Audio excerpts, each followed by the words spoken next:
Et que tout le monde dise, sois le bienvenu ce soir au nom de Jésus-Christ. Je prie que la parole de Dieu nous atteigne au point de nos besoins et que ce que Jésus a dit à son Église, à cette Église, que nous écoutions à Christ et que nous lui soyons obéissants au nom de Jésus-Christ. Père, nous te remercions pour cette heure, pour ce temps-ci. Merci de nous avoir ramenés ici ensemble. Merci pour tes serviteurs, ton peuple, les dirigeants. Nous demandons que tu parles à chacun de nous de façon claire et directe au nom de Jésus-Christ. Nous demandons que ta parole nous atteigne et pénètre dans les cœurs au nom de Jésus-Christ. Nous prions que nous ne rejetions pas ta parole et que personnellement, que nous acceptions ta parole et que personnellement, que nous l'appliquions et que nous y obéissons, nous y obéissions au nom de Jésus-Christ. L'avertissement, la promesse, la prophétie, que tout ce que tu révèles soit le nôtre au nom de Jésus-Christ. Merci de nous avoir exaucés. Nous te remercions parce que tout profitera chacun de nous. Au nom puissant de Jésus, nous prions. Que le Seigneur vous bénisse. Ce soir, nous sommes à l'étude de la dernière église. Le Seigneur parlait à son église. Vous vous rappelez bien, il a commencé par l'église d'Éphèse, l'église de Smyrne, et il a parlé à l'église de Pergame. Il s'est adressé à l'église de Thyatire, il a parlé à l'église de Sardes, il a parlé à l'église de Philadelphie, et dans chacun de ces messages, il parlait à son église et il a parlé en particulier à l'ange de chacune de ces églises. Il a parlé aux dirigeants et aux gens qui devaient prendre soin de son peuple. Et aujourd'hui, de ces 7 églises, nous sommes maintenant à la dernière église aujourd'hui. C'est l'église de Laodicée. Comme on voit, les églises des églises n'ont rien à être reprochées et des églises n'ont rien à corriger. Tout va bien à Smyrne et tout va bien aussi à Philadelphie. Pour les 5 églises, les 5 autres églises, voici la dernière, ce n'est pas la dernière position, mais la dernière des 5. Quand on voit les choses que le Seigneur a dites pour les églises, et en Éphèse, il y a quelque chose à louer, à recommander pour la parole du Seigneur. Et ils ont abandonné le premier amour. Le Seigneur les a rappelés au premier amour. Même à Thyatire, il y a quelque chose à louer. Et ils ne progressaient pas dans les premières œuvres. Ce qu'ils ont fait aujourd'hui est plus grand que ce qu'ils faisaient dans le passé en Smyrne. Quoi qu'il ait le nom d'être vivant, quoique mort, mais il y a peu de personnes qui n'ont pas souillé leurs vêtements et il les a appelés à marcher avec lui en vêtements blancs. Arrivé à l'église de Laodicée, il n'y a rien à louer. Il s'est présenté et après cette introduction, cette présentation, il dit, voici ce que je sais de toi, tu n'es ni froid ni chaud. Que j'aimerais réellement te voir froid complètement, alors je sais que tu es chaud ou bien tu es froid, alors je sais que tu es fervent ou pas, mais tu n'es ni froid ni chaud et tu es tiède. Il dit, je te vomirai de ma bouche, et il leur a donné un conseil de ce qu'ils doivent faire. Comme on vient devant Christ, on ne doit pas être trop sûr de nous-mêmes, être trop confiant en nous-mêmes, être trop satisfait de nous-mêmes, que on ne peut pas prêter attention à ce que Christ nous dit, on ne peut même pas être très sûr de nous, que Christ parle aux autres, que moi je n'ai rien en cela. Alors toute la fois qu'on vient au Seigneur et tout le monde qui vient au Seigneur, alors on doit venir avec le cœur ouvert, l'esprit ouvert, et on doit avoir le désir de recevoir la parole de Dieu, que ce que Christ a à vous dire, vous direz, Seigneur, me voici, parle, car ton serviteur écoute. C'est pourquoi nous voyons ce message de ce soir. Nous voyons le message qui est qui est, et on voit ici l'empressement pour accepter et écouter et obéir à ce que Christ nous dira. Nous allons à Apocalypse chapitre 3 verset 14. Apocalypse 3, 14. Écris à l'ange de l'église de Laodicée. Voici ce que dit l'Amen, le témoin fidèle et véritable, le commencement de la création de Dieu. Et puis il continue dans le dernier verset qui est le verset 22. 22 dit que celui qui a des oreilles entende ce que l'Esprit dit aux églises. Il dit, ceci n'est pas seulement uniquement pour Laodicée, c'est pour tout le monde. Ceci n'est pas uniquement pour cette dernière église, cette septième église, ce que l'Esprit dit aux églises. Donc, comme vous faites partie de l'église, vous faites partie de l'église universelle, vous faites partie de l'église du Dieu vivant, vous faites partie de l'ecclésia, les gens appelés hors du monde et appelés au royaume en un pareil moment que celui qui a des oreilles entende. Je prie que vous ayez des oreilles pour entendre. Je prie que j'ai des oreilles pour entendre.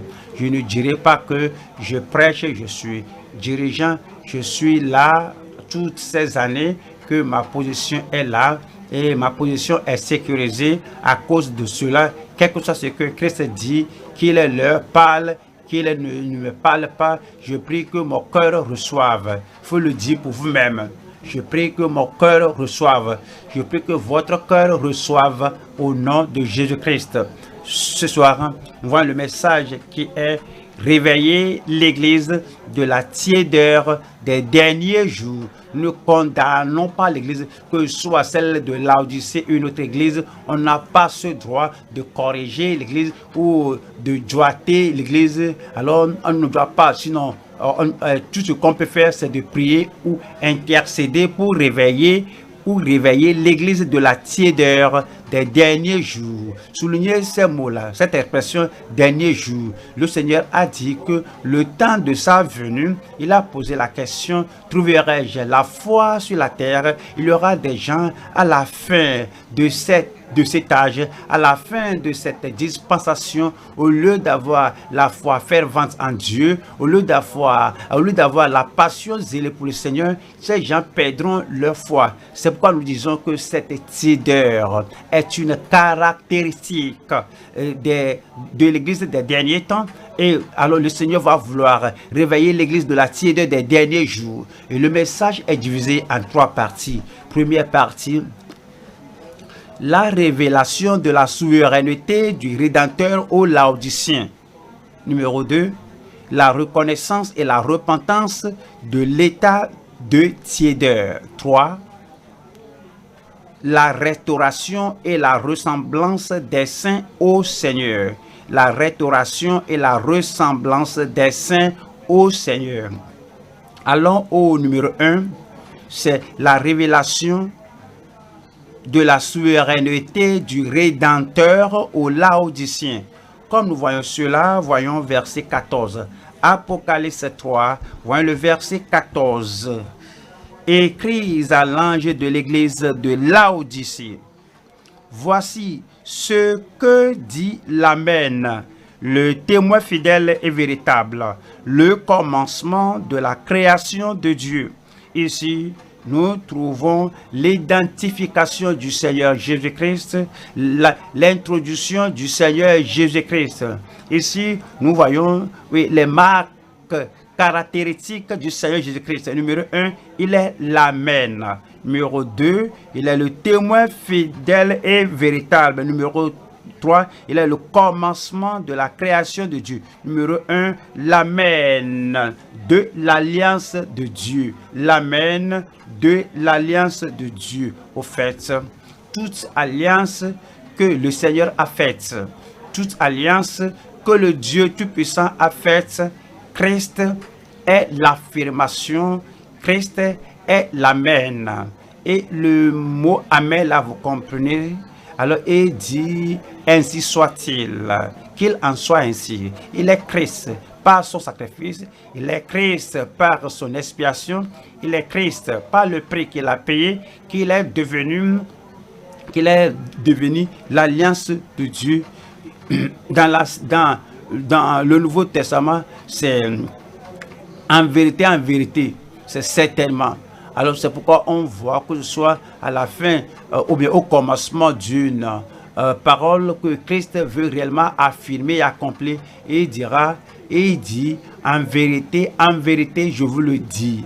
En grec, en vérité, là veut dire Amen, Amen, je vous le dis. C'est quelque chose qu'il affirme, c'est quelque chose qu'il confirme. Et lorsque Jésus dit que je suis l'Amen, cela veut dire que je suis la confirmation de toute l'alliance de Dieu, je suis l'affirmation de l'alliance de Dieu, je suis le garant de l'alliance de Dieu, je suis l'Amen, la confirmation. Et voyons 2 Corinthiens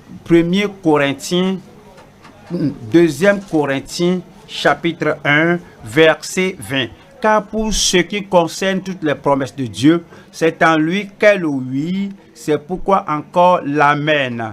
Par lui est prononcé par nous à la gloire de Dieu. Toutes les promesses de Dieu, les promesses dans l'ancienne alliance, alors toutes peuvent être accomplies parce que tout le monde attendait l'agneau à venir, Les promesses de la nouvelle alliance peuvent être accomplies parce que nous regardons Jésus-Christ qui est l'Amen de cette alliance. Toutes les meilleures alliances que Dieu nous a données, les meilleures promesses que Dieu nous a données. La promesse du salut, il est l'Amen. La promesse de la sanctification, de la sainteté, il est l'Amen. La promesse de la guérison, de la délivrance, il est l'Amen. La promesse et l'espérance pour rencontrer Dieu finalement. Et lorsque la trompette sonne, que les morts en Christ ressusciteront et nous, les vivants, nous serons enlevés ensemble. Toutes ces promesses du commencement jusqu'à la fin de l'alliance, alors c'est Christ qui est l'Amen. C'est pourquoi il s'est présenté aux chrétiens laodiciens disant que faut pas vous détourner de votre Seigneur, faut pas vous détourner de votre Christ, faut pas aller rétrogressant, mais continuez de regarder devant et être fervent parce que voici celui qui a l'autorité finale dans tout l'univers, dans tous les commandements et de Dieu. Je suis l'Amen, l'Amen de l'alliance de Dieu. Numéro 2, revenons à Apocalypse 3, verset 14. Apocalypse 3, 14. Écrit à l'ange de l'église de Laodicée. Voici ce que dit l'Amen. Numéro 1, le témoin fidèle et véritable. Le témoin fidèle et véritable. Comme on voit le conseil de Dieu, comme on voit les commandements de Dieu, comme on voit les écritures de la vérité.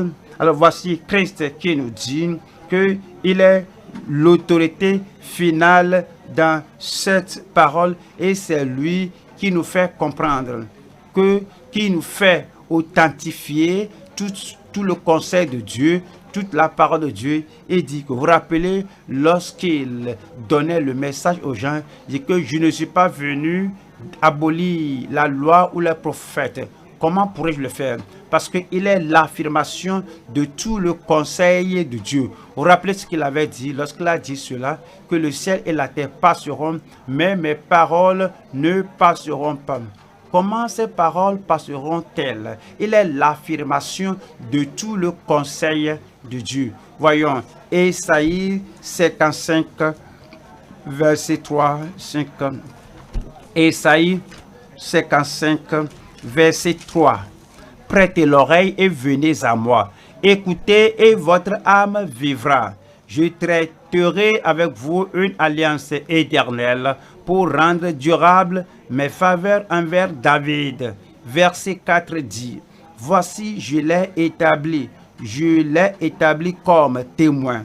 Et vous savez, il parle du futur lorsque Christ viendra et il a utilisé le passé composé comme Ésaïe qu'un enfant nous est, un enfant nous est dit, un fils nous est donné.